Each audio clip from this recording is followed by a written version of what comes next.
Imagine waking up to a winter so harsh that even the walls of your home could not keep out the frost.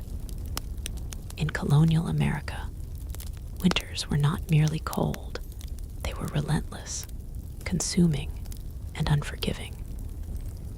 Families awoke each morning to icy kitchens, frozen hearths, and the knowledge that every day was a fight against hunger, disease, and the biting wind. There were no central heating systems, no insulated windows, and certainly no weather forecasts. Each storm brought uncertainty, and every frost could mean disaster. In the small New England town of Concord in the early 1700s, life was measured by survival. Farmers like Samuel Whittaker rose before dawn to stoke the fireplace, their breath visible in the frozen air of their cabin. Outside, the snow lay thick and heavy, blanketing the fields, trees, and roads in an unyielding white. Samuel's neighbors, families who had settled in these lands, a generation before faced the same daily struggle, hauling wood, preserving food, and keeping livestock alive. The most mundane tasks became acts of endurance. Chopping wood required precision and strength, and any misstep could lead to frostbite or worse. Children, too, bore the brunt of winter. Their small hands, often bare, worked to gather kindling, feed chickens, or carry water from the partially frozen well. Schoolhouses were nothing more than drafty wooden structures with holes in the walls, and during severe storms, education became a luxury. Mothers tended to sick children with rudimentary remedies, herbs, hot broths, and prayers, because there were no doctors for miles, and even traveling to one in town was often impossible. But it wasn't only the cold that tested them. The winter of 1718, for instance, brought an early snow that buried entire crops beneath its weight. Farmers awoke to find their carefully tended fields crushed under ice, the grains buried, their hopes for a successful spring dashed before it even arrived. Communities had to rely on each other more than ever. Neighbors shared firewood, bartered food, and offered shelter to families whose homes had suffered structural damage from the ice-laden winds.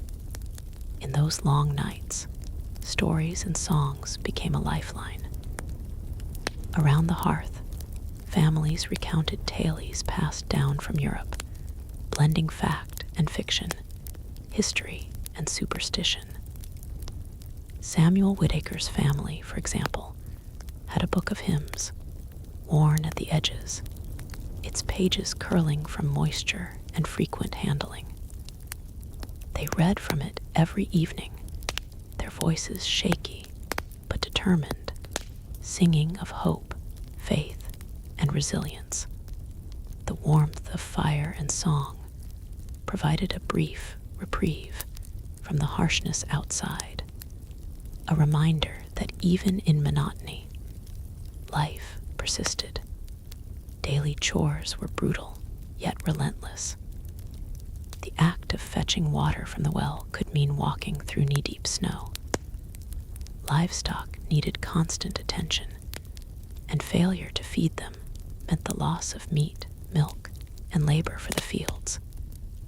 Simple tasks like repairing a roof or tending to fences became monumental, requiring ingenuity and cooperation. Tools were crude, materials were scarce, and ingenuity was essential. A broken sled had to be mended with twine and wood, a cracked pot patched with clay. Every small victory was a cause for celebration. every failure a reminder of human vulnerability.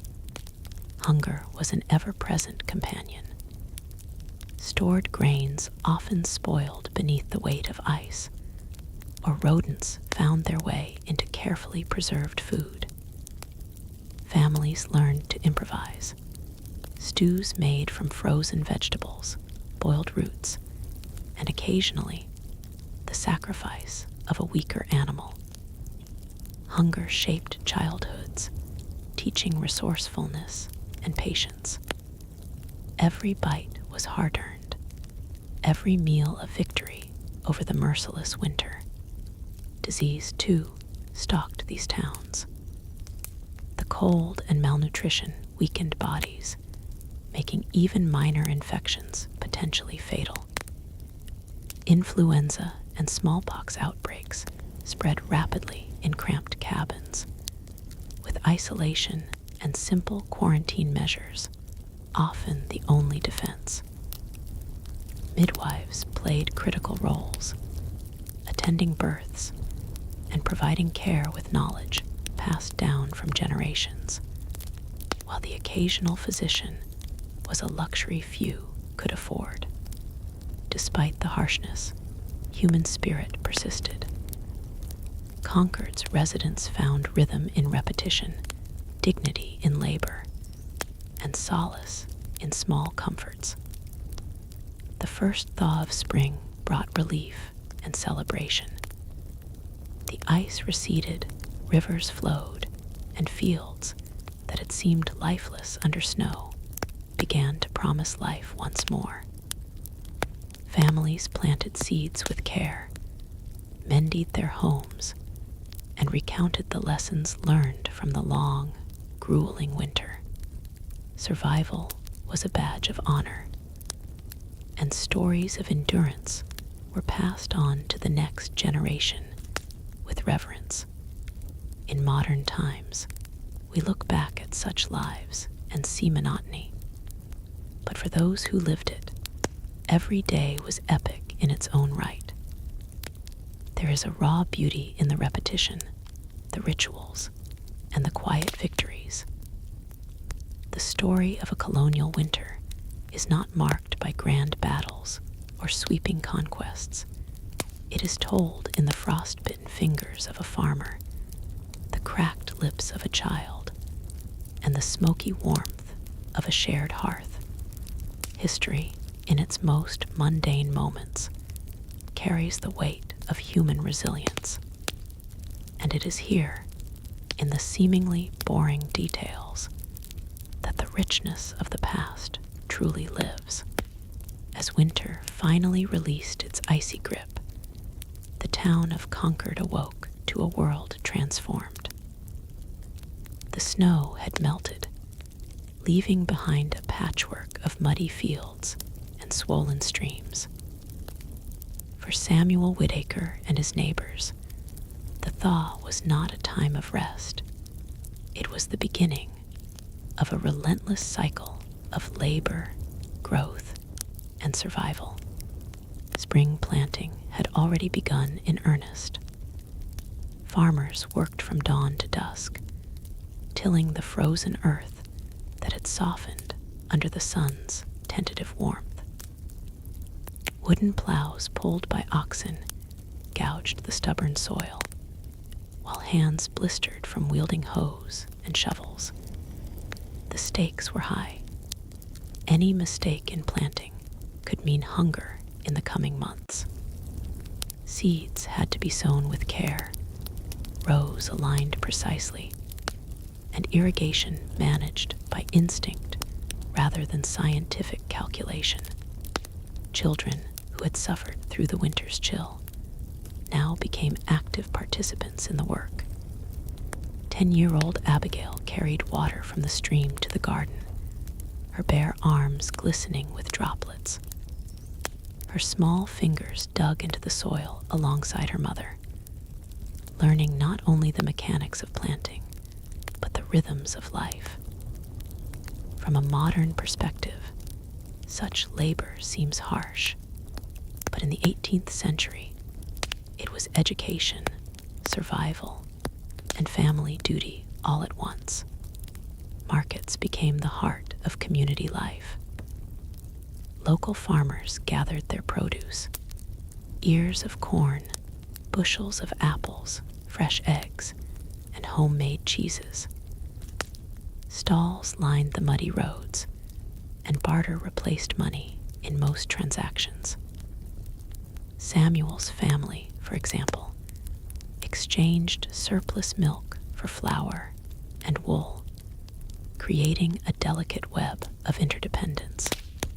Market days were also social events. Neighbors shared news, children ran freely, and artisans displayed their wares: spinning wheels, handmade shoes, and simple metal tools. Every exchange, no matter how small, reinforced community bonds. Yet summer brought challenges beyond mere labor. Storms could arrive unexpectedly, turning fields into swamps and washing away weeks of hard work. Insects threatened crops, and disease remained ever present. Families relied on empirical knowledge passed down through generations. Certain herbs deterred pests, particular planting schedules reduced risk, and daily routines were adapted to protect both people and animals. Survival required ingenuity, observation, and a willingness to endure hardship. Amid these struggles, celebrations emerged. Seasonal festivals marked planting and harvest milestones.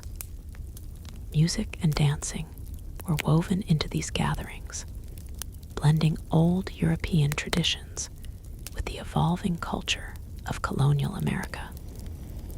Children played simple games in the shade of orchard trees, while adults shared stories of ancestors, battles, and voyages.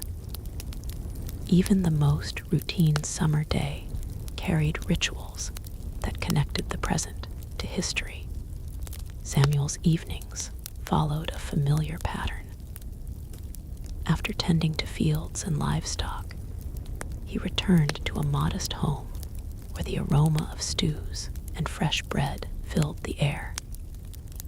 Families gathered around the hearth, recounting the day's work, discussing strategies for the next, and preserving knowledge through storytelling. It was during these quiet hours that history was not learned from books, but from lived experience, each generation teaching the next through demonstration and oral tradition. For the town's children, education was intertwined with labor. They learned numeracy while measuring grain, literacy while reading labels on imported goods, and social negotiation while trading surplus produce. The classroom was not a single room, but the entire community. Fields, streams, markets, and homes became lessons in responsibility, survival, and civic participation. By midsummer, the landscape glowed with productivity. Gardens thrived, animals gained weight, and the sense of collective accomplishment pervaded the town. Yet, underlying this apparent prosperity was an unspoken tension: the knowledge that nature's mercy was fleeting. A single drought, flood, or storm could erase months of labor, a lesson that instilled humility, respect, and resilience in every inhabitant. In the mundane rhythm of daily life, history unfolded quietly, yet profoundly. The story of Concord during these months is not marked by grand battles or monumental discoveries. It is encoded in every seed planted, every market transaction, and every evening spent around a shared hearth. The summer of labor and community, though seemingly ordinary, was the very fabric of early American life, where survival, ingenuity, and human connection were inseparable. By the time summer waned and autumn crept in, Concord's small community had settled into a rhythm dictated by both the seasons and survival. Yet life was never easy. The successes of planting and harvest did not shield families from disease, accidents, or the ever-present threat of injury. In these years, minor illnesses could quickly escalate into fatal conditions. Without modern medicine, the townspeople relied on herbal remedies, the knowledge of midwives, and communal care to survive. Samuel Whittaker's neighbor, Martha Green, fell ill one September morning with what appeared to be a simple fever. Within days, the illness worsened. Children, frightened and curious, watched as neighbors carried water, applied poultices, and offered prayers. The town had no doctor, the closest one was miles away, and travel was uncertain. Community support became critical. Women organized shifts to care for the sick, while men ensured that livestock and crops were tended, preventing a cascade of misfortune that could threaten everyone.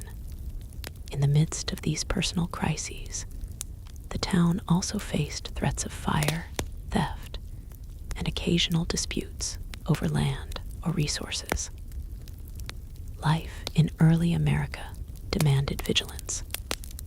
Each household fortified itself as best it could. Barns were locked, homes were repaired regularly, and tools were maintained meticulously. Even minor negligence could lead to disaster, whether from a wayward spark, a stolen animal, or a weakened structure collapsing under snow or wind.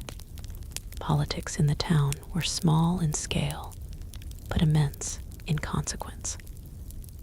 Local councils dictated who would repair shared roads, how taxes were collected, and how disputes were resolved. Samuel attended meetings where neighbors argued passionately about the distribution of resources, the duties of the town watch, and the maintenance of public structures. Decisions made in these chambers impacted everyone's daily survival, from access to fresh water to the scheduling of community workdays.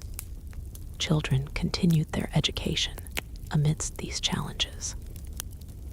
The rhythm of learning and labor intertwined seamlessly.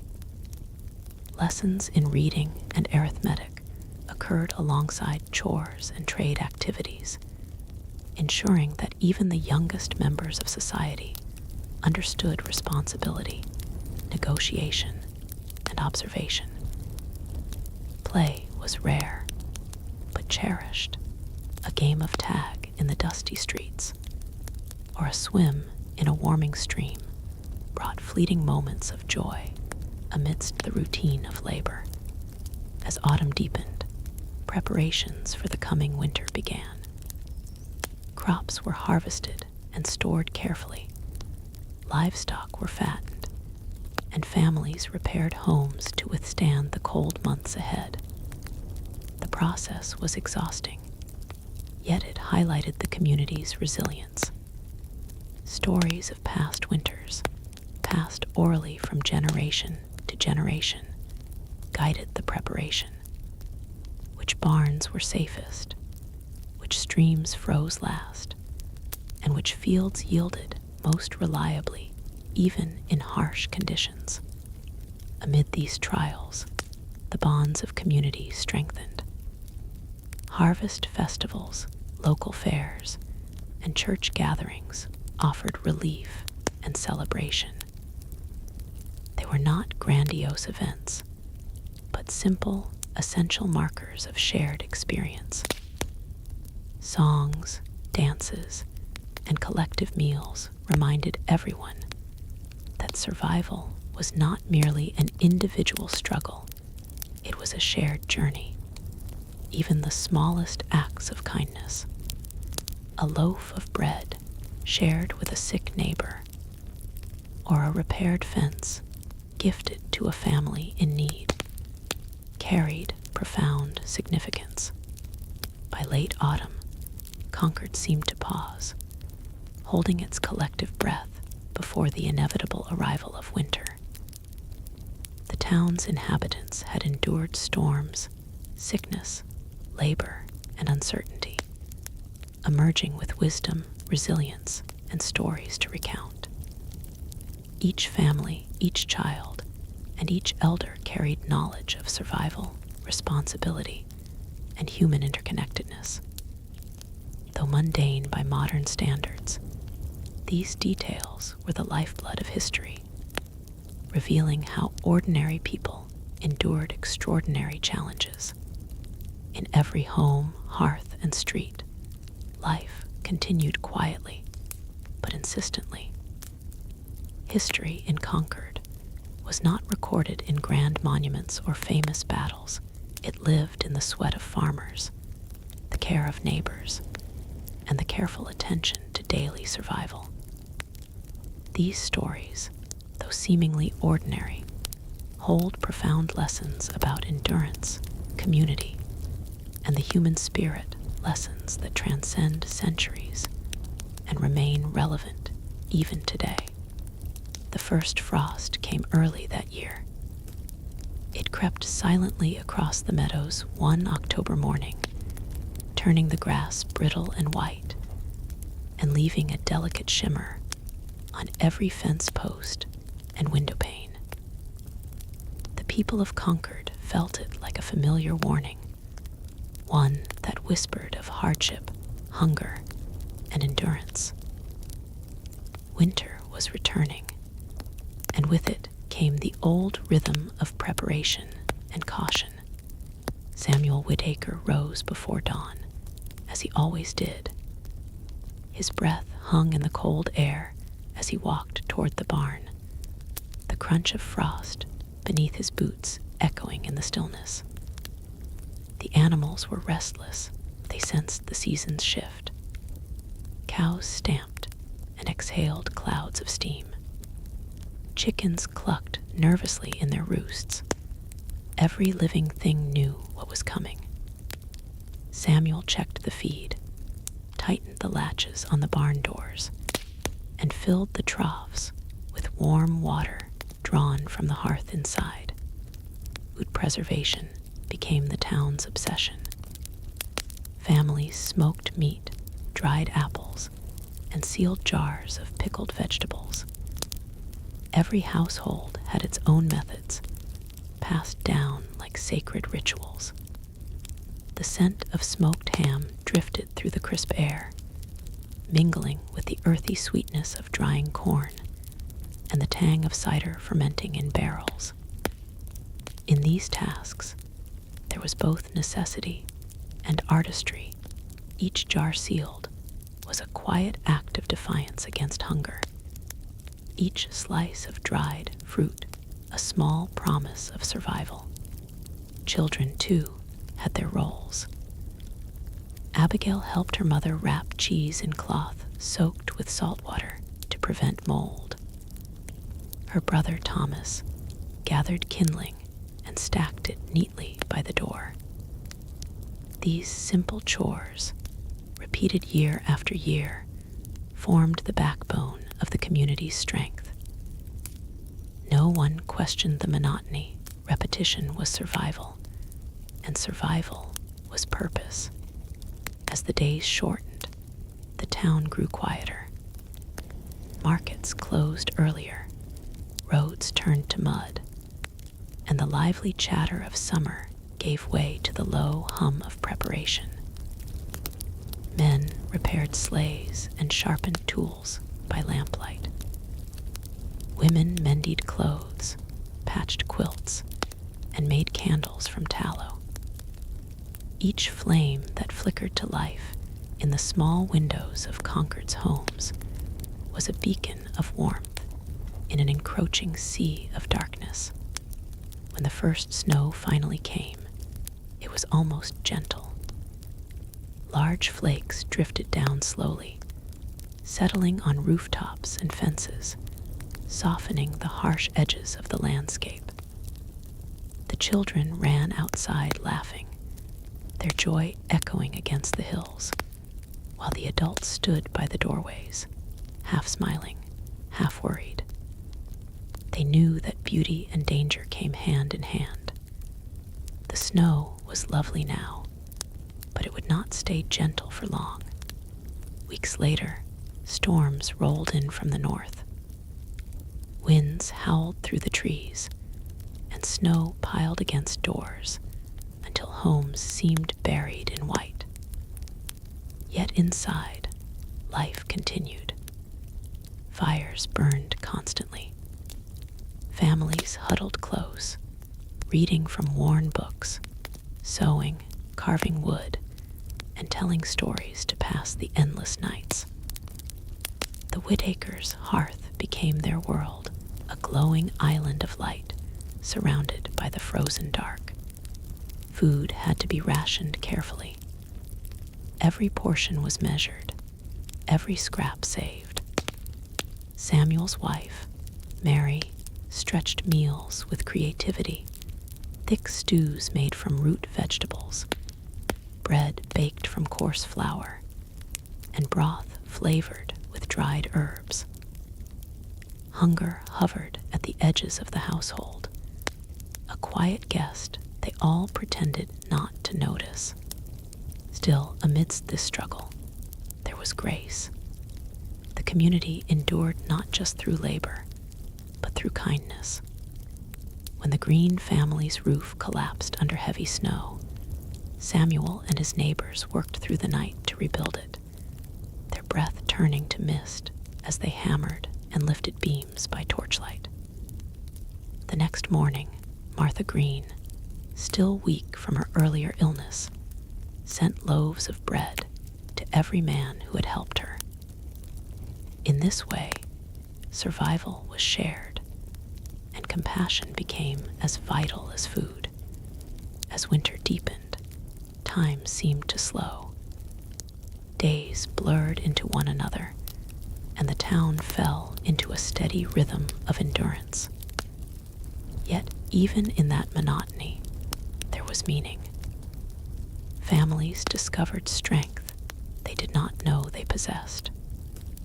Children learned the value of patience, the rhythm of hard work, and the unspoken bond between neighbors.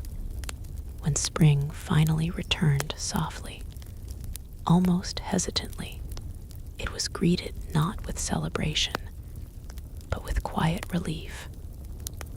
The snow melted, revealing the muddy ground and the first brave shoots of green pushing through the thaw. Life began again, just as it always had. Concord's people did not record their names in history books, but their stories live in every fragment of daily endurance. Their courage was not the loud, heroic kind. It was steady, repetitive, and quietly remarkable. In their patience, we see the true rhythm of history. Ordinary people doing extraordinary things simply by surviving together.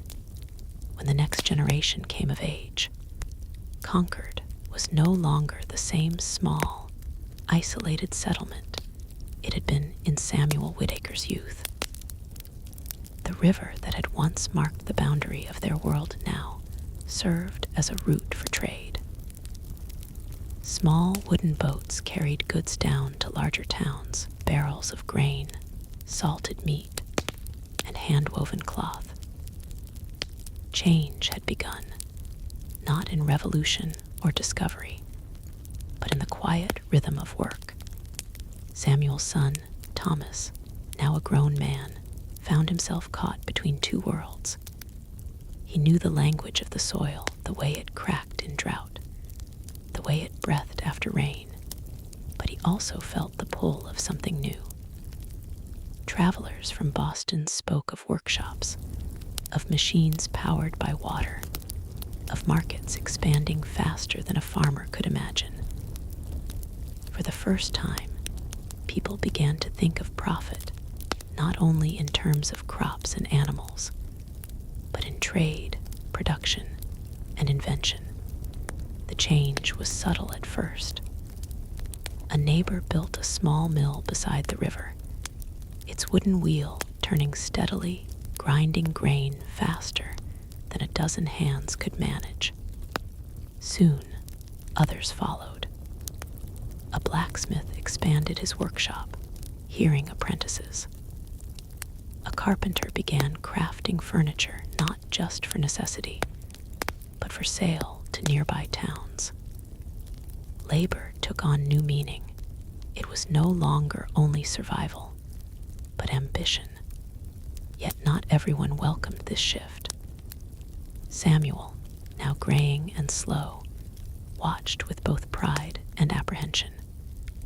He feared that the world his family had built on simplicity and endurance might dissolve into haste and greed. Still, he could not deny that life was changing for the better in some ways. The winters seemed less cruel now, the hunger less constant. Money flowed more freely. Markets grew louder, busier. Concord, once a quiet farming town, began to hum with the first whispers of industry. Social life evolved alongside these changes. Town meetings became more complex, filled with debates not only about roads and harvests, but about taxes, trade, and opportunity. The community spirit of shared survival shifted toward one of personal progress. Families still helped one another, but now they spoke of investments, of education, of sending sons to learn trades in the cities. The word future began to carry weight. Education, once secondary to survival, now became a priority. A new schoolhouse was built at the edge of town, a sturdier structure with glass windows and benches for 20 children. Books arrived from Boston, their pages smelling faintly of ink and promise. Thomas's daughter, Ruth, would one day sit in that classroom, tracing the letters of her name with fingers once destined for the fields.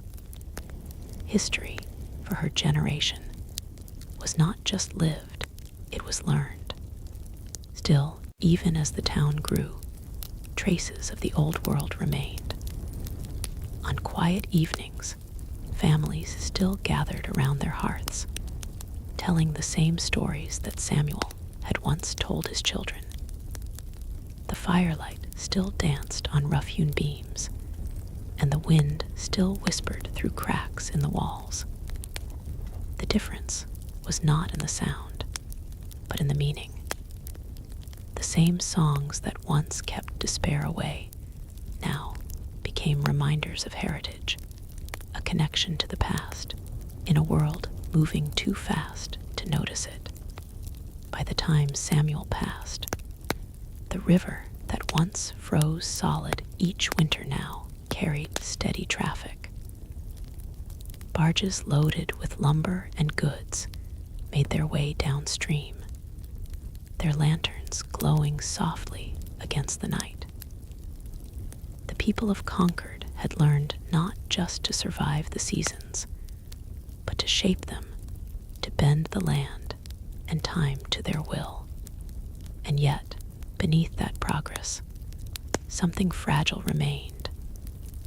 The sense of wonder, the quiet patience of the old world, the slow rhythm of days marked by sunrise and snowfall, all began to fade. Thomas often found himself standing by the river at dusk, listening to the mill wheel turn, wondering if the world had truly become better or merely faster. The history of Concord was not written in grand declarations, or bloody battles. It was written in silence, in the turning of the wheel, the flicker of a candle, the footsteps of children walking to a school their grandparents could never have imagined. The story of this little town was, in many ways, the story of America itself. A slow, steady transformation from survival to progress, from endurance to innovation. And in that quiet, unassuming evolution lay the essence of boring history, ordinary lives, simple tasks, small hopes woven together to create something extraordinary. The people of Concord never thought of themselves as remarkable, yet through their patience, labor, and quiet strength, they built the foundation of a nation that would one day look back and call them pioneers. By the middle of the 19th century, the soft murmur of Concord's river was joined by a new sound, metal striking metal. Hammers rang through the valley. The air smelled not just of earth and hay, but of iron, oil, and smoke. The first factories had arrived. They were small at first, just wooden buildings powered by the water wheel. But inside, something entirely new was happening. Men and women who once worked in fields now stood beside roaring machines, their faces lit by the glow of furnaces. The rhythm of the seasons was replaced by the rhythm of labor, the whistle at dawn, the clang of gears, the hum of progress. Thomas's daughter, Ruth, had grown into a young woman by then. She remembered her grandfather's stories of farming and hardship, of nights spent beside the fire. But for her, life meant the mill. She worked 12 hours a day, feeding cotton into spinning frames, her hands quick and sure.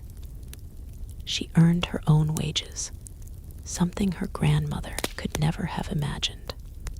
The town transformed faster than anyone expected. Roads were widened.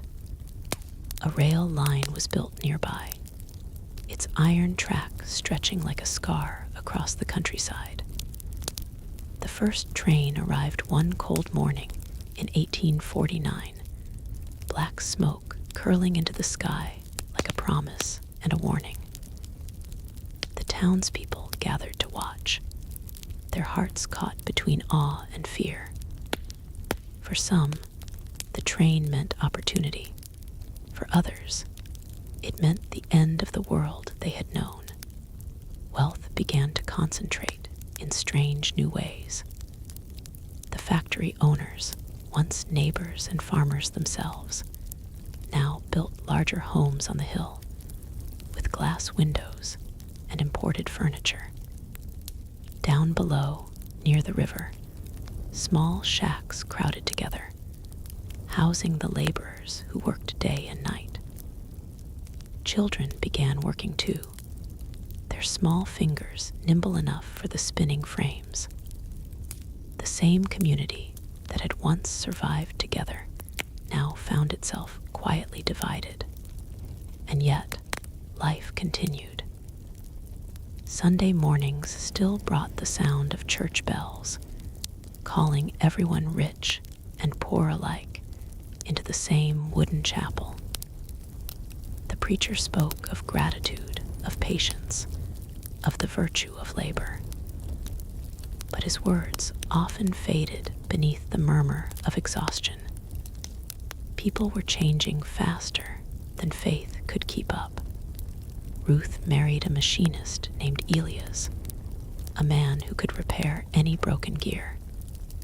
He was quiet, thoughtful, and always smelled faintly of oil and iron. Together, they dreamed of owning a small workshop one day.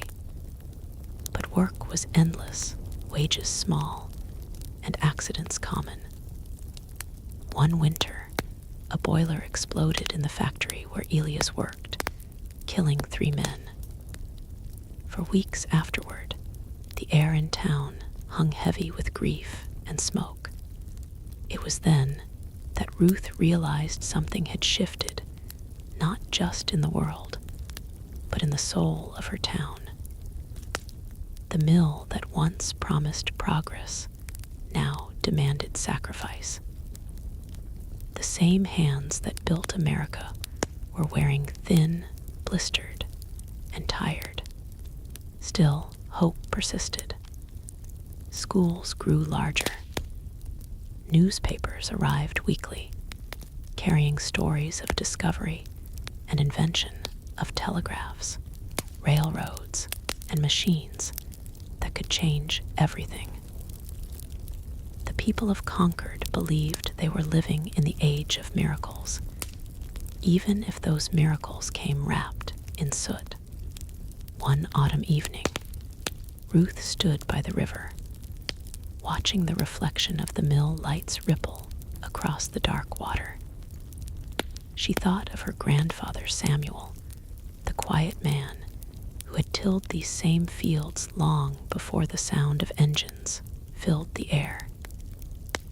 He would not have understood this new world of iron and smoke. And yet, she realized, it was his patience, his faith, and his endless labor that had made it possible. History, she thought, was not just about kings and wars. It was about people like him, about the quiet choices of ordinary lives. The rise of industry, the loss of simplicity, the endless march toward progress, all of it was just another season, another chapter in the same story. By the time the century turned, Concord was unrecognizable. The old barns had become workshops, the fields warehouses. The river that once froze each winter now ran warm with waste from the mills. But the people still endured. They always had. And somewhere, deep in the hum of machinery and the hiss of steam, you could still hear the faint echo of an older world, the crackle of a fire, the whisper of wind through a wooden door, the sound of a man's hands planting seeds in the cold earth, believing in spring. By the 1860s, Concord had changed in ways both visible and invisible. The river still cut through the town, the mills still turned, but beneath the surface, tensions ran high. News of war had reached every home. Families debated loyalties over breakfast tables, and neighbors who once shared firewood now whispered suspicions behind closed doors. The Civil War was not only fought on distant battlefields, it lived quietly in towns like Concord, in the decisions and hesitations of ordinary people. Samuel Whittaker's great-grandson, Benjamin, had grown into a young man of 16 when the first reports of battles came from Virginia. His father, Thomas, now older and weary from decades of work in the mills, feared the war would tear the town apart. He remembered the slow rhythms of earlier seasons, the planting, the harvest, the winters spent by the hearth, and wondered if the world of simple survival was gone forever. Concord did not send large regiments. It was a small town, yet every household contributed someone to the Union Army. Benjamin, torn between duty and fear, eventually enlisted. Leaving home was quiet, unceremonious, no fanfare, no parade. He kissed his mother's cheek, adjusted the brim of his worn hat, and walked toward the train that would carry him to training camps. At home, those who remained faced a different kind of struggle. Markets were disrupted. Mills slowed as laborers left for the army. Prices for food and goods rose unpredictably. Families rationed carefully. Mothers became managers of households, balancing dwindling supplies while teaching children skills that would help them endure months or years without their fathers. Disease and accidents compounded the difficulty. Influenza, dysentery, and injuries claimed lives in the town as surely as bullets claimed lives on the front lines. Local midwives and doctors, few in number, worked tirelessly, their hands often shaking from exhaustion. Even mundane chores like fetching water or chopping firewood carried heightened risk, yet daily life persisted. Schools adjusted schedules to accommodate children whose siblings were now away at war. Churches held prayer services not only for victory, but for health and survival. On Sundays, families gathered around the hearth, sharing news and comforting each other. The quiet resilience of the community became a lifeline. Stories of bravery were passed orally, but equally important were stories of perseverance. A widow keeping her household running, a child learning to milk cows, a neighbor helping repair a frozen roof.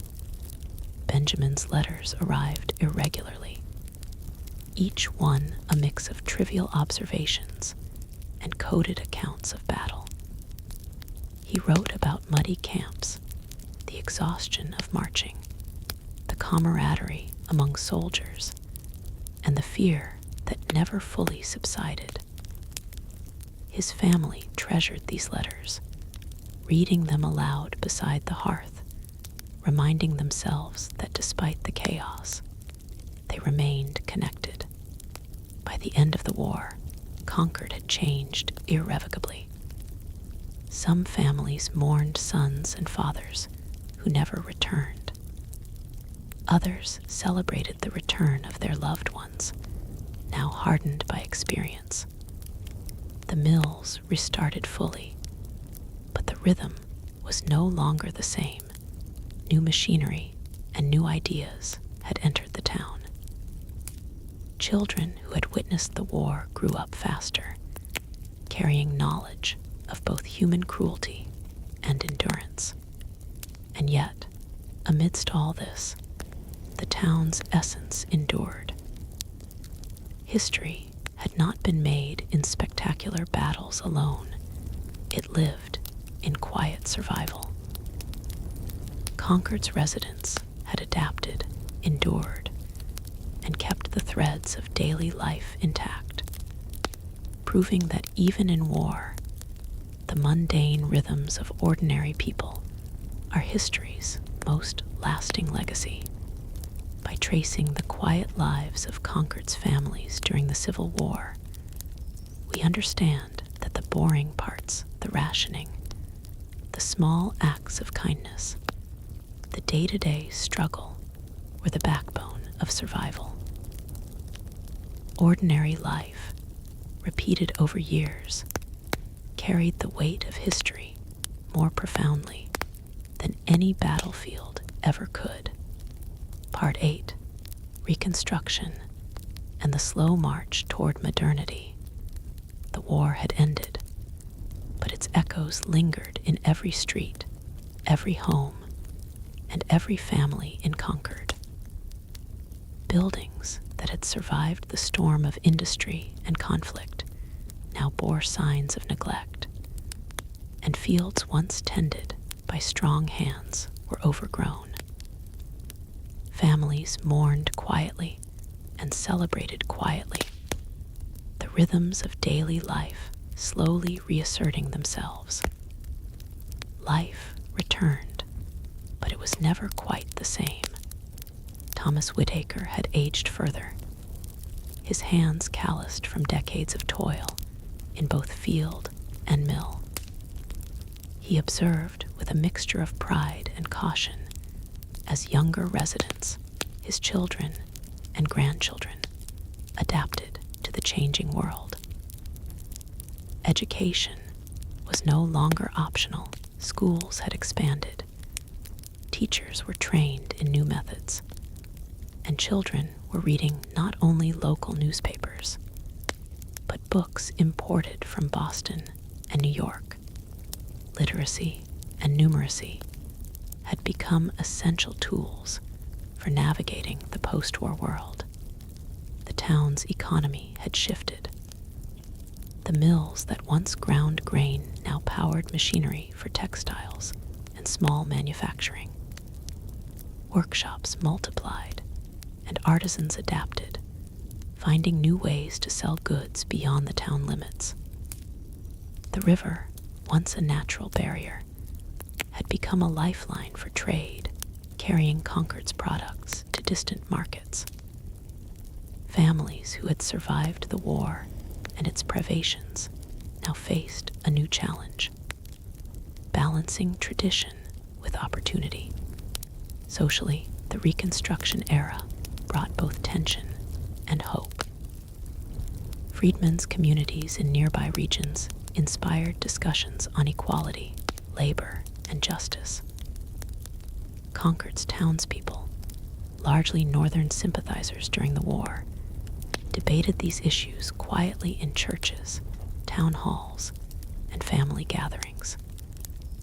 For the first time, civic life extended beyond roads and barns. It encompassed morality, law, and the gradual redefinition of community values. Daily life continued to revolve around labor, but it had changed in character. Children worked less in the fields and more in mills, schools, and shops. Women managed households with greater autonomy, often balancing family responsibilities with work outside the home. Kitchens remained warm centers of activity, but now the conversations within them included news of distant cities, inventions, and ideas. Even in the most mundane tasks, baking bread, repairing clothing, or hauling water, there was a growing awareness of a broader world. Farms remained important, but mechanization had begun to take root. Plows drawn by horses gave way to small, human-powered machines. Thrashing became faster. Storage and preservation techniques improved. Food was still a daily concern, but families worried less about survival and more about efficiency, surplus, and commerce. The mundane rhythms of planting, harvesting, and storing persisted, but with a subtle shift toward innovation. Community life continued in its familiar cadence, yet the Reconstruction period brought new institutions. Libraries were established, lending books to anyone who could read. Town councils debated infrastructure improvements, bridges, roads, water systems. Social clubs and mutual aid societies grew in importance, offering resident support and companionship. These organizations, often overlooked by history, were central to the quiet growth of civic life. By the late 1870s, Concord was at a crossroads. The old world, defined by survival, daily labor, and modest expectations, was giving way to a new era of opportunity and challenge. Yet, even as the town adapted, the lessons of previous generations remained. Stories of endurance, resourcefulness, and neighborly kindness continued to be told beside fires and in workshops, reminding all that progress was meaningless without resilience. History in this period was not made in headlines, wars, or monuments. It was written in the slow, repetitive acts of daily life. A farmer measuring seed carefully, a miller adjusting a gear, a child learning to read, a neighbor lending a hand. These acts, ordinary and easily overlooked, formed the backbone of a community transitioning from survival to ambition. Concord's residents understood that change was inevitable, but they also recognized the value of patience. In their quiet diligence, they were laying the groundwork for the America that would emerge in the coming decades, a nation of industry, education, and civic responsibility. And even as the town moved forward, the memory of the old rhythms, the frost-bitten winters, the harvests, the firesides, remained embedded in the hearts of all who had lived through them. By the turn of the 20th century, Concord had transformed once more. The river, which had once frozen in winter and carried only small boats, now hummed with the occasional steamboat delivering goods to distant markets. Mills had grown, workshops had expanded, and streets were lined with businesses that had never existed in Samuel Whitaker's time. Electricity was arriving, slowly and unevenly. Street lamps began to flicker to life at dusk, casting long shadows on cobblestone streets. Some homes had lights in every room, while others still relied on oil lamps and candles. People marveled at the convenience, but also worried about cost, maintenance, and safety. The quiet rhythms of daily life, rising at dawn, tending fields or workshops, cooking over the hearth remained. But now, they existed alongside this new hum of technology. Communication changed, too. The telegraph had connected Concord to Boston and New York decades before, but now telephones began to appear in businesses and select homes. News traveled faster, and residents could follow events across the country almost as quickly as they happened. For farmers, mill workers, and shopkeepers, this was both exciting and disorienting. The pace of life accelerated imperceptibly, like a river running beneath frozen ice. Children of this era, Ruth Whitaker's grandchildren, attended larger schools, often with dozens of students per classroom. They studied reading, writing, and arithmetic, but also geography, science, and civics. They learned about the Industrial Revolution, about inventions that could spin cotton, pump water, or produce electricity.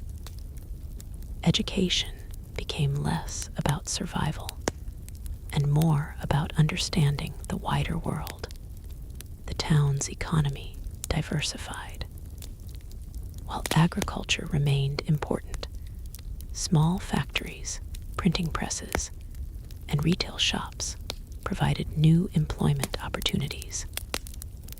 People began to earn wages rather than rely solely on barter or subsistence.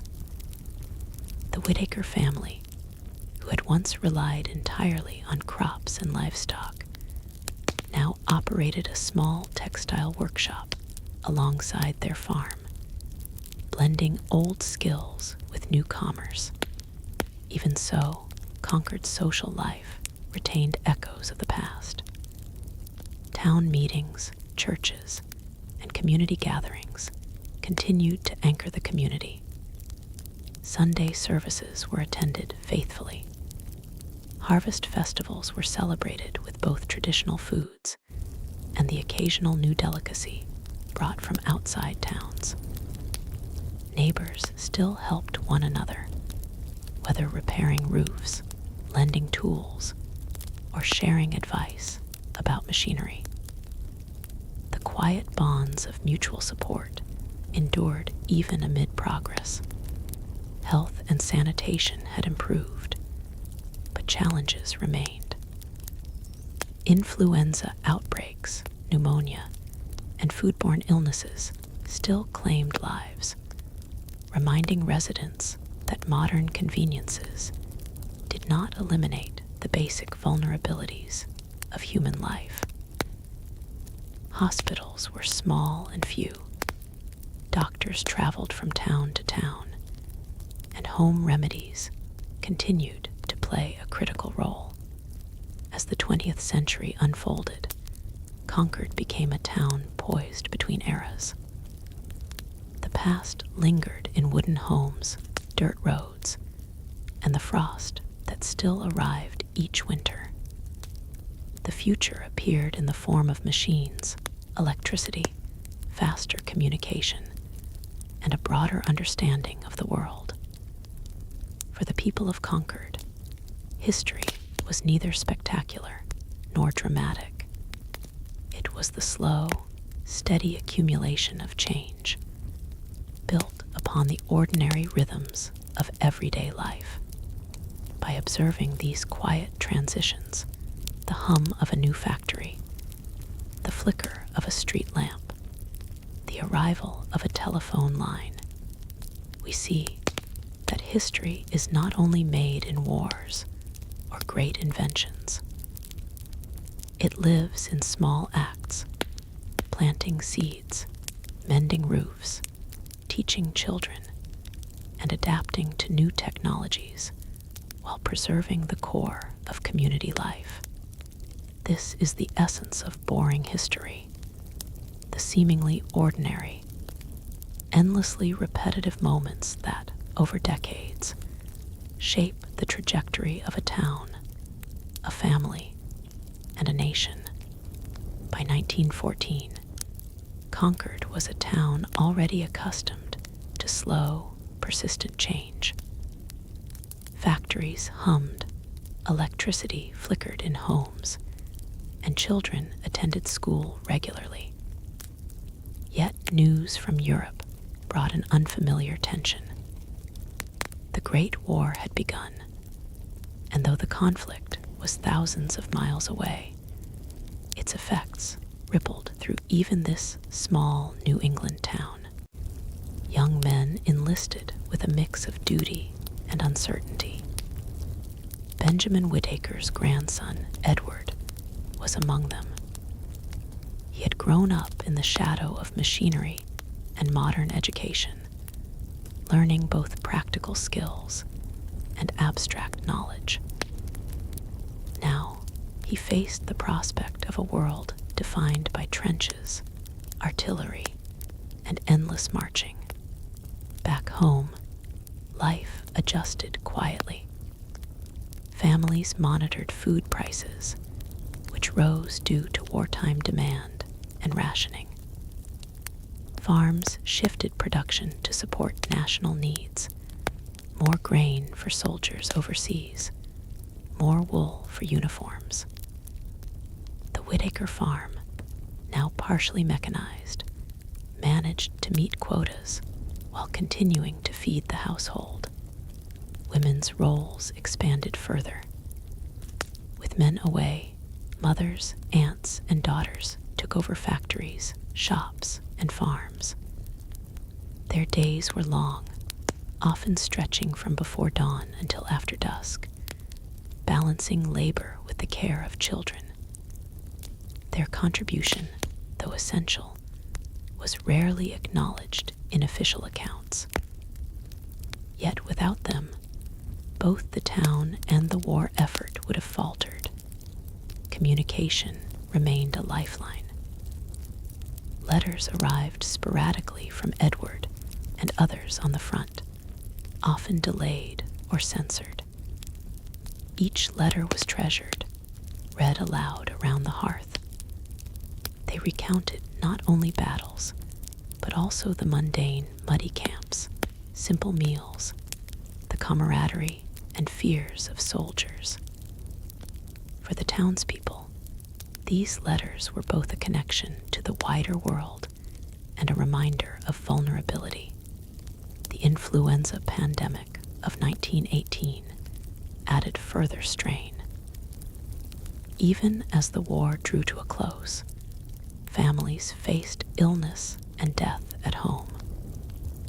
Local doctors were overwhelmed. Communities relied on rudimentary sanitation measures, isolation, and herbal remedies. Fear and resilience walked hand in hand, shaping daily routines and conversations. Despite hardship, the rhythms of conquered life persisted. Children attended school, even if sometimes interrupted by illness or labor needs.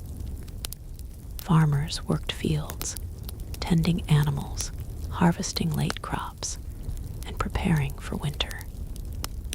Communities gathered for church, mutual aid, and quiet celebrations, finding small relief in shared experience. By the war's end in 1918, Concord had changed subtly, but profoundly. Some men returned altered by experience, physically or emotionally. Families had adapted to the absence of loved ones and the uncertainty of illness. Women had proven their indispensability in labor and management. The town had endured, demonstrating once again that history is often composed of repeated, ordinary actions performed under pressure. The Great War left no monuments in Concord, no grand ceremonies beyond a modest memorial plaque in the town square.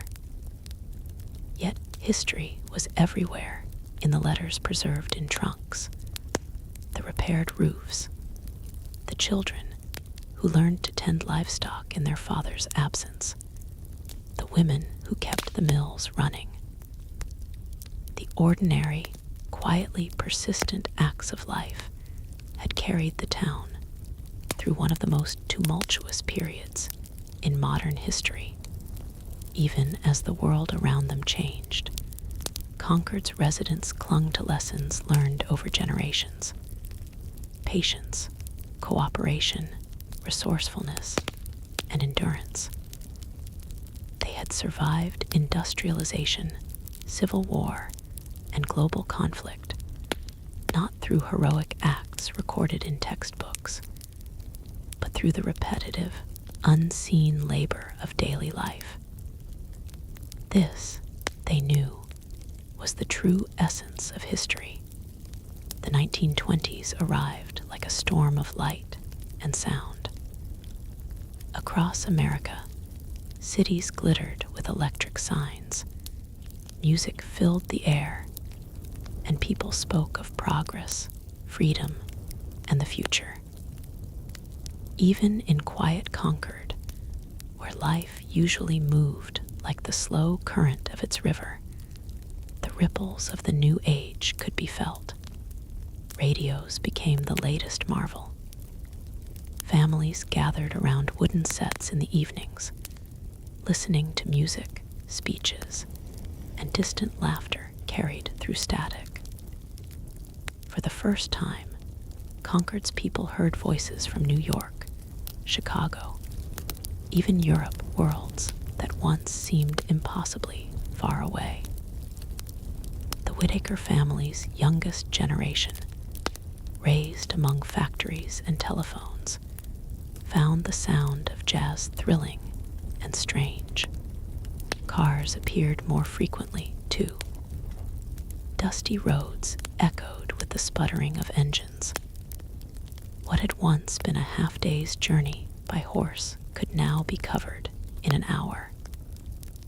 The town adjusted mechanics opened garages, blacksmiths retooled their skills, and farmers began using tractors.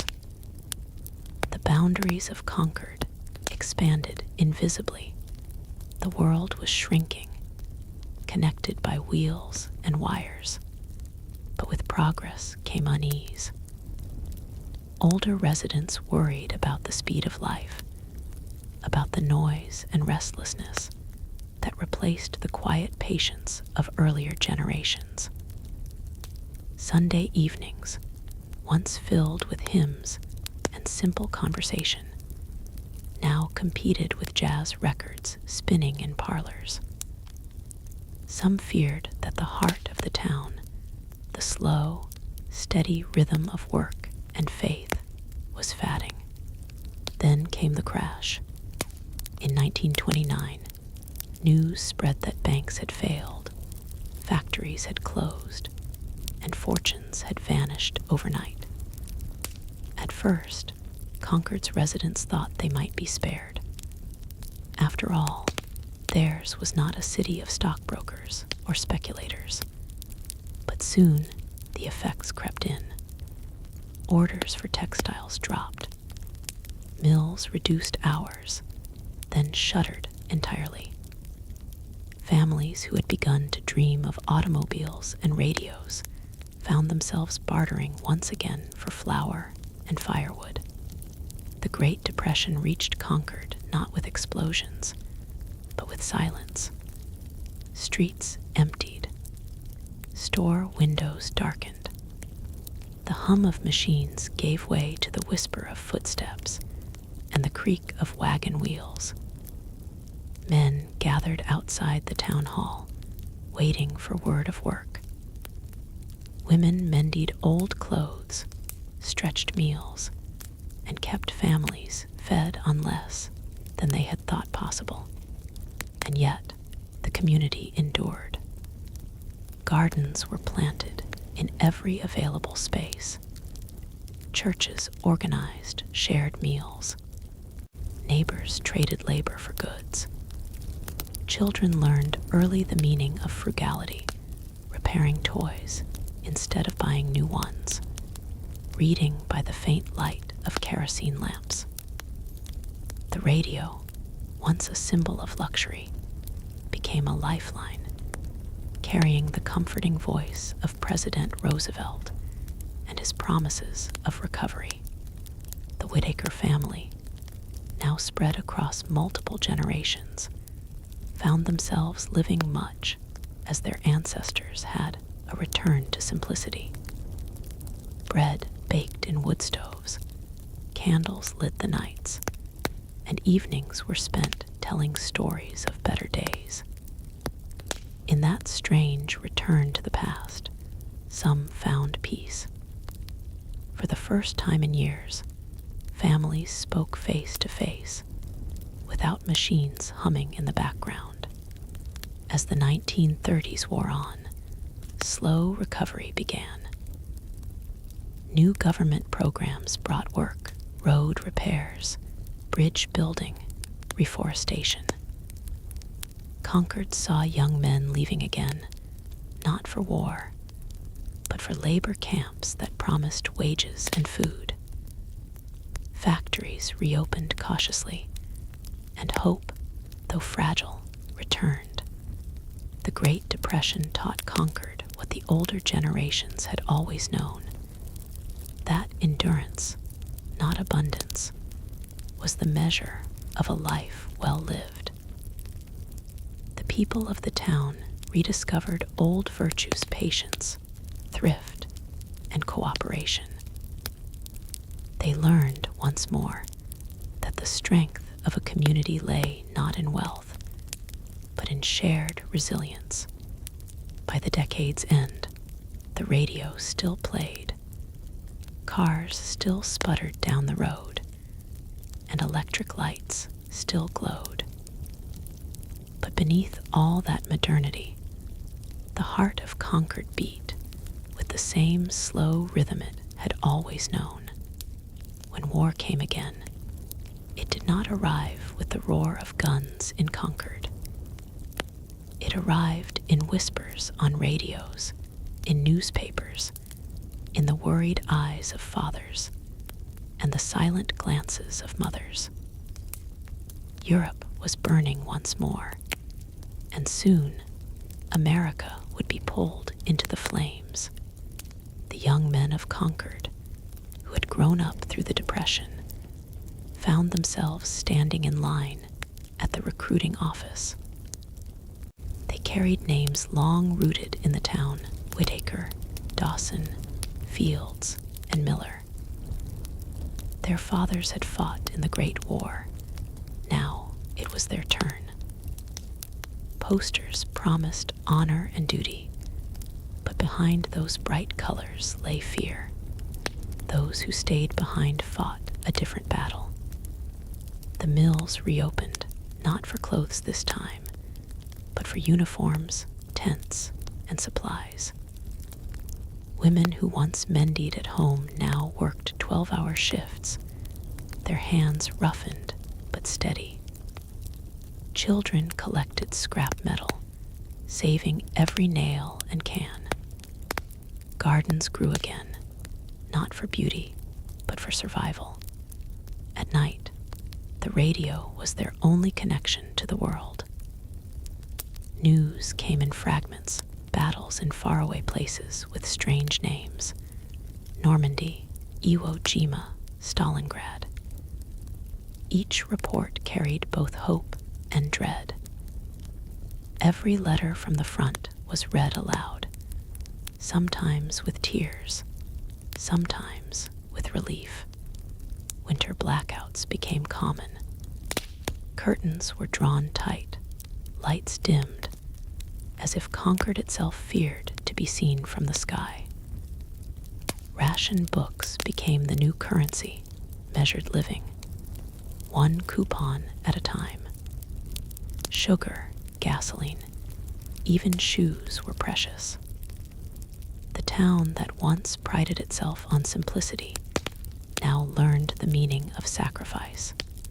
For those who went overseas, war was a blur of mud, smoke, and sleepless nights. Some returned, older in spirit than in years. Some did not return at all. Their names would later be carved into a modest stone monument near the town square, a silent roll call of courage. When victory was finally announced, Concord's church bells rang for an hour straight. People wept and cheered, hugging strangers in the streets. Yet the joy was mixed with something quieter grief, exhaustion, and a question that no one could quite ask aloud. What now? The returning soldiers found a different world waiting for them. The mills had slowed again, their wartime contracts fulfilled. The women who had kept them running were asked to return home. But not everyone could. The rhythm of life had changed too deeply. Suburbs began to rise beyond the old farmlands. Families built new homes with white fences and green lawns. Cars lined the streets. Radios played love songs instead of war bulletins. And for the first time in a generation, there was laughter again. But in the evenings, when the noise faded, Concord was still itself, a place of slow rivers, quiet porches, and the weight of memory. The war had taken much, but it had also given something, a renewed understanding of what mattered most. The Whitaker family gathered one autumn evening under the old maple tree by their home. The eldest, Thomas, now gray and frail, sat with his grandchildren. One of them, a boy named Samuel, asked him what the war had been for. Thomas didn't answer right away. He looked toward the horizon, where the sun dipped low, and the fields glowed gold. Maybe, he said finally, so that you could ask that question and not have to find the answer the hard way. The war had ended, but the world it left behind was uncertain. Concord, once untouched by global politics, now felt the ripple effects of tension between nations it would never see. Radios crackled with news of nuclear tests, political standoffs, and conflicts far across the ocean. Children learned to duck under desks in school drills, their small hands pressing against cold wood as teachers explained the danger of bombs they could neither see nor understand. The Whittaker family, now spanning 4 generations, navigated this new era cautiously. The older members remembered ration books, wartime shortages, and the discipline of survival. The younger members, like Samuel and his cousins, grew up with fear encoded in daily life. Air raid sirens, gas mask drills, and whispered conversations about the Russians and Red Scare. Concord's economy had stabilized after World War II, but new anxieties emerged. Factories produced consumer goods and military equipment, often side by side. Women who had entered the workforce in the 1940s continued to balance employment with family life. Children studied not only reading and arithmetic, but also science and technology, encouraged to understand missiles, satellites, and nuclear energy. Education was both opportunity and preparation for uncertainty. Entertainment offered both escape and subtle education. Television entered homes slowly, black and white images flickering across screens with shows and newsreels.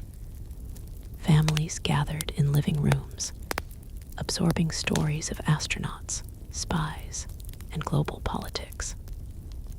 The mundane, the purchase of a TV, a new refrigerator, or a family car was layered with the larger context of global tension. Life moved forward, but always under the shadow of uncertainty. Community life persisted quietly. Concord still had town meetings, church gatherings, and volunteer societies, but the conversations had shifted. Politics became a private concern. Neighbors debated socialism, civil rights, and foreign policy behind closed doors. Fear was balanced with civic pride, and an unspoken understanding prevailed. Survival now meant awareness, adaptability, and vigilance. Even daily routines reflected the times.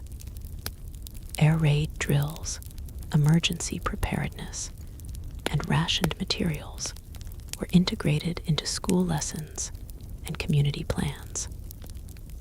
Families stocked pantries not just for economic reasons, but as a precaution against hypothetical conflict.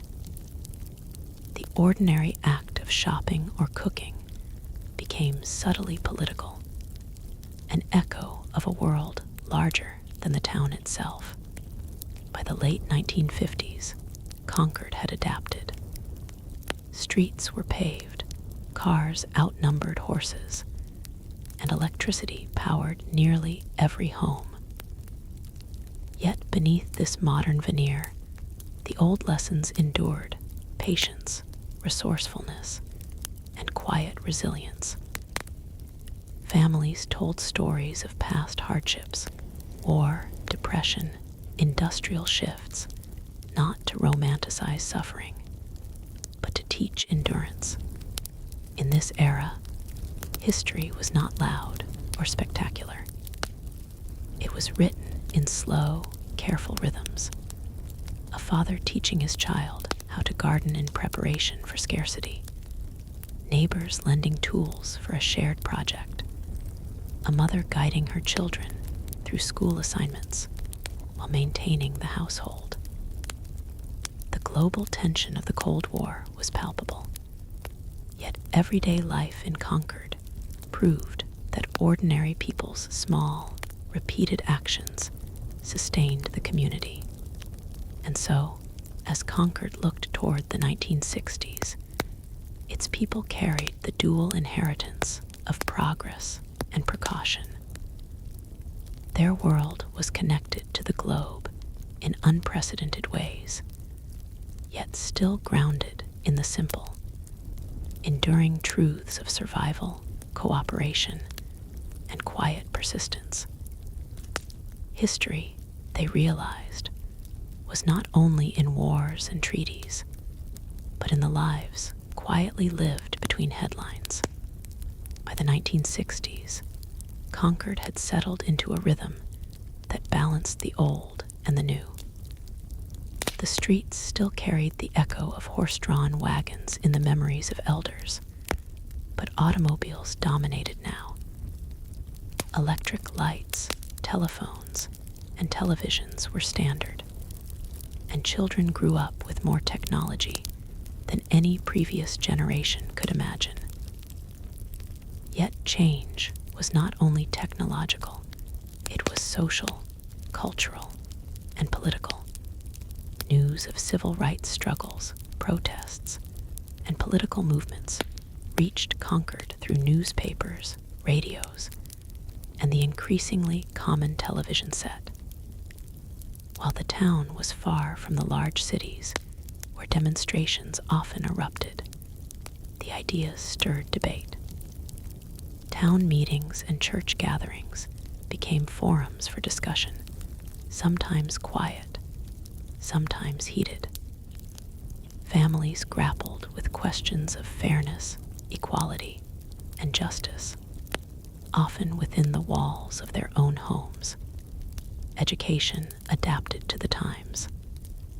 Schools introduced courses on history, civics, and social studies, emphasizing not just knowledge, but moral responsibility. Teachers encouraged students to ask questions, think critically, and consider the wider world.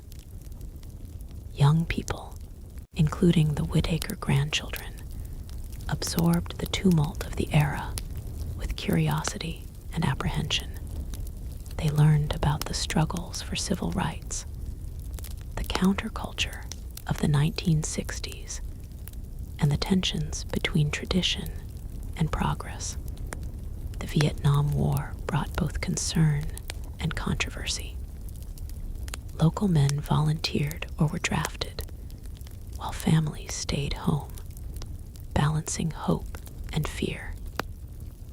Letters from soldiers, now carried by the Postal Service, or read aloud in small family gatherings, recounted experiences both mundane and terrifying: long marches, strange foods, the monotony of camp life, and fleeting moments of camaraderie.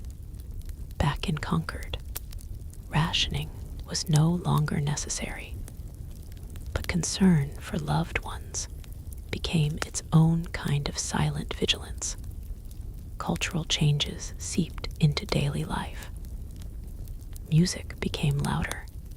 Televisions showed not just news, but entertainment that challenged conventions, and fashion reflected broader horizons. Concord's youth experimented with new styles, hairstyles, and attitudes, sometimes met with bemused tolerance, sometimes with quiet resistance from the elders. Yet, the town's core values persisted: community, responsibility, and resilience. Even in these decades of rapid change, the small acts of ordinary life continued to define Concord.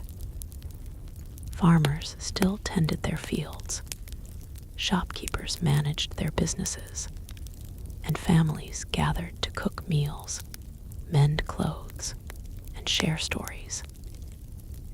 These daily rituals, seemingly mundane, provided a foundation of stability amidst the whirl of social and technological transformation.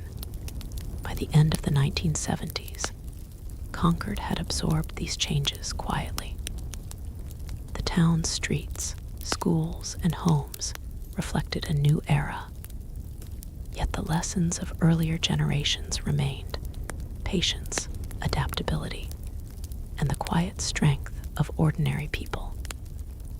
History was not only the dramatic headlines of the age, it was in the rhythms of daily life, the labor of families, and the perseverance of a community navigating an ever-changing world. Concord's people understood that the winds of change were unstoppable, but they also knew that the survival of community and values relied on steady hands, thoughtful decisions, and a respect for the lessons of the past. In this way, the town, like America itself, moved forward quietly, one ordinary day at a time. By the 1980s, Concord had become a small town increasingly connected to the wider world. Satellite television brought images of distant lands into living rooms, while telephones, now more common, allowed instant communication beyond the town limits. Computers began appearing in schools and homes, not yet powerful, but promising a future unimaginable to the elders who remembered oil lamps and ration books. Factories and mills had shifted yet again. Many traditional industries declined, replaced by service businesses, small tech shops, and offices. Families adapted slowly. Parents who had worked in mills now considered careers in banking, teaching, or administration. Children learned to type, use basic software, and access libraries of information previously available only in large cities. The Whittaker family, still present in town, balanced this new knowledge with the old values of patience, responsibility, and community. Globalization was a whisper, and then a roar. Concord's shops began to sell imported goods alongside local products. Foods, clothing, and even electronics came from faraway countries, bringing a taste of the world to familiar streets. News outlets covered faraway crises, elections, and economic trends, while residents discussed them over coffee and in town meetings. Awareness of the larger world expanded, but daily life remained tied to local relationships, routines, and responsibilities.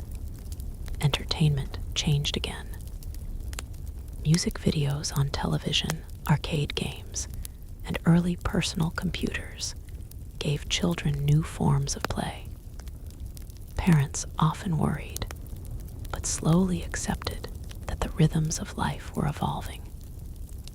Yet, even as technology changed leisure, the core of community life persisted. Church gatherings, town meetings, family dinners, and seasonal festivals continued to anchor the town's social fabric. Economic shifts brought both challenge and opportunity. Jobs moved from manufacturing to technology and service industries. Higher education became more important than ever, with children of Concord pursuing college, and sometimes leaving town to study or work in distant cities. Those who stayed behind relied on small businesses, farming, or public service. Concord's residents learned that flexibility and skill were crucial for survival in a rapidly globalizing world. the 1990s, Concord had fully entered a new age. The internet began to appear, the first hints of a digital future. Families sent emails, researched global events, and connected with distant relatives. For children growing up then, the world was at once local and global, intimate and vast. They understood history, not only as stories passed down by elders, but also as patterns observable through media, technology, and real-time events. Through all these changes, the core lessons of Concord endured. Ordinary people's actions, preparing meals, teaching children, repairing roofs, caring for neighbors, remained the foundation of community and continuity. Even as the town navigated a world of globalization and rapid technology, its history was written quietly, in the rhythms of daily life rather than dramatic headlines. The Whittaker family, spanning generations now, reflected this balance. Elders told stories of the Great Depression, the World Wars, and Cold War anxieties. Younger members embraced technology, global awareness, and opportunity. Together, they maintained a sense of continuity, demonstrating that the slow, persistent acts of ordinary life are the true backbone of history. By the year 2000, Concord had entered a world dramatically different from the one Thomas Whittaker had known. Electricity was no longer a marvel, it was a given. Televisions, telephones, and personal computers were standard in almost every home. Internet connections flickered to life, bringing email, information, and entertainment to living rooms that had once listened only to the radio. The town's economy had shifted again. Many old mills and workshops had closed, replaced by service industries, small offices, and telecommuting jobs. Families balanced traditional livelihoods with new careers in technology, education, healthcare, and retail. Children learned not only reading, writing, and arithmetic, but also computer literacy, coding basics, and global awareness. Schools integrated technology into the curriculum, preparing students for a world both fast and unpredictable. Daily life in Concord blended the ordinary with the modern. Farmers still tended fields, but precision tools, GPS, and modern tractors made labor more efficient. Shopkeepers managed digital inventories alongside traditional bookkeeping. Families cooked meals, repaired homes, and maintained gardens, just as their ancestors had, but now also streamed music, navigated online marketplaces, and connected with distant relatives via social media. Social change arrived quietly, but persistently. Gender roles continued to evolve, diversity increased, and political discussions often incorporated national and global events.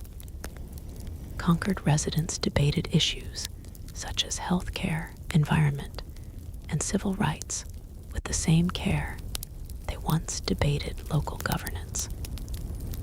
Community events, festivals, and town meetings remained central, anchoring social life and reinforcing local identity.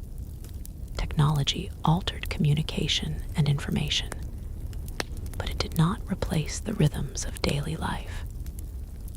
Neighbors still helped one another. Children still learned from parents and grandparents, and the core lessons of Concord endured: patience, diligence, and resilience.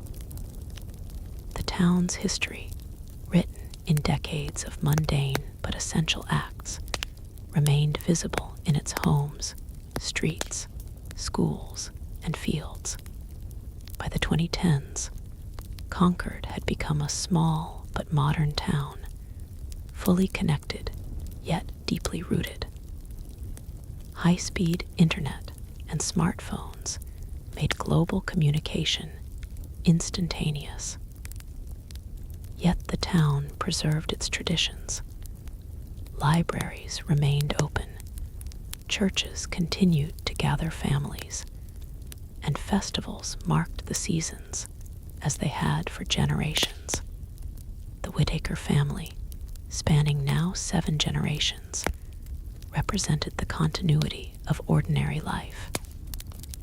Elders told stories of wars, depressions, and social upheavals. Younger members navigated social media, remote work, and a global economy.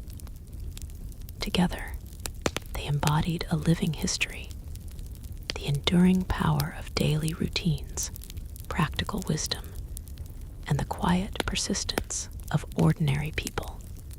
Even in the fast pace of the 21st century, Concord proved that history is often found in the mundane, the breakfasts prepared, the letters written, the repairs made, the gardens tended, the lessons passed down. Technology, globalization, and social change accelerated life, but the town's enduring truth remained unchanged.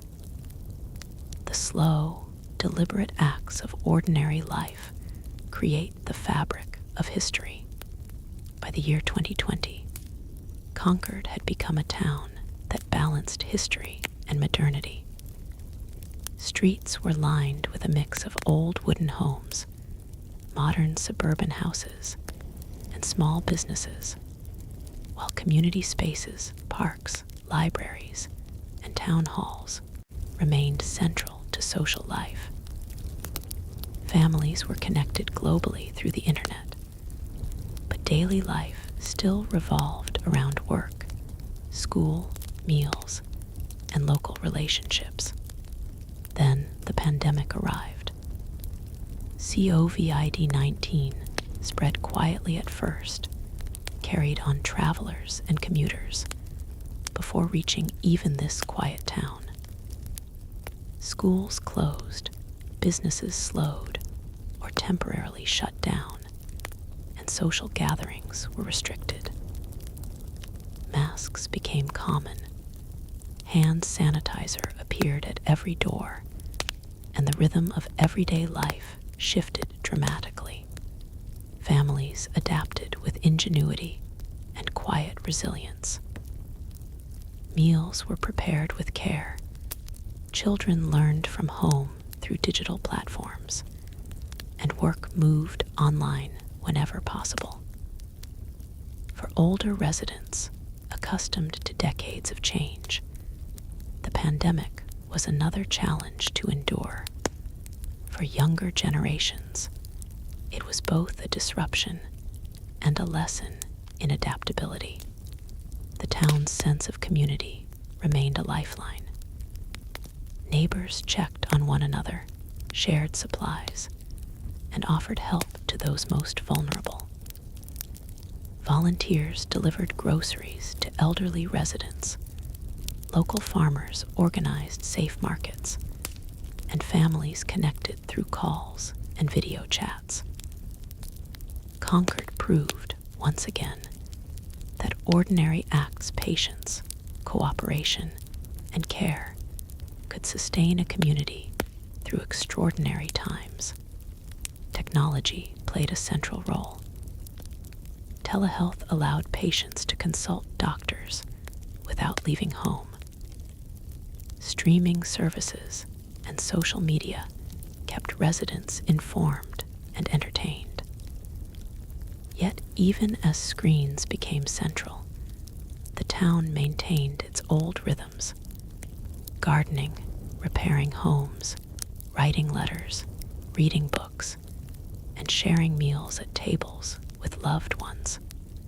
The pandemic also reminded Concord of its historical continuity. Stories of previous crises, the Great Depression, World Wars, influenza pandemics, were retold in homes and schools, offering perspective and guidance. Each generation recognized that resilience was a skill learned over time, built on small, persistent acts of daily life. By 2022-2023, life slowly returned to a new normal. Schools reopened, businesses resumed operations, and public events cautiously returned. Yet the lessons of adaptation lingered: preparedness, community support, and the quiet dignity of endurance. Concord's people had weathered yet another global event, not through grand heroics, but through ordinary, persistent action.